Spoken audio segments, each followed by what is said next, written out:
खनिज पदार्थ चोराचालाण उद्यम बेले वन विभाग और पुलिस मिलित भाव चढ़ाऊ लक्षाधिक टंकार मागानी जबत। सूचना अनुसार गत विलंबित राति चंपुआ रेंज जोड़ा फॉरेस्ट सेक्शन अधीन बैतरणी संरक्षित जंगल खनिज पदार्थ चोराचालाण बेले वन विभाग और पुलिस विश्वस्त सूत्र खबर पाई चढ़ाऊ करथिले। केन्दुझर जिला बामेबारी थाना अधीन जोड़ा खनि मंडल अंतर्गत खंडबंध निकट में चोराचालाण योजना करुवा बेले वन विभाग और पुलिस चढ़ाऊ मागानी बुझे चली तीनोटी डंपर और बाइक जबत कर तेज अंधकार सुजोग नहीं घटनास्थल खनि माफिया माने फेरार हो जाइछन्ति।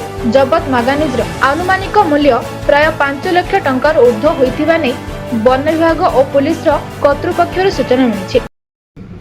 गतकाली विलंबित राति एक विशेष सूत्र खबर पाई आमे जानिलु जे खनपन ग्राम बैतरणी को संरक्षित जंगल रे मागानी चोरा कारबार हेबार खबर आसथिला। डेफोसान को निर्देश क्रमे एक स्वतंत्र टीम गठन हेई आमे से स्थान को आतर्कित भाव में चढ़ाऊ करिथिलु।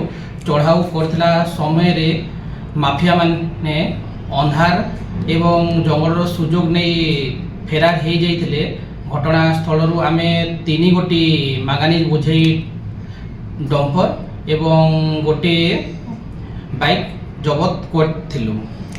मागानीज हाराहारी मूल्य 5 लाख टंका हब। यही बाबद को आमर चंपुआ रेंज रे एक केस रुजु होईछि, गोटे मामला रुजु होईछि एवं यार तदंत जारी अछि। केन्दुझर जिला चंपुआरू प्रदीप कुमार महांतଙ୍କ रिपोर्ट ब्लैक न्यूज जोड़िया।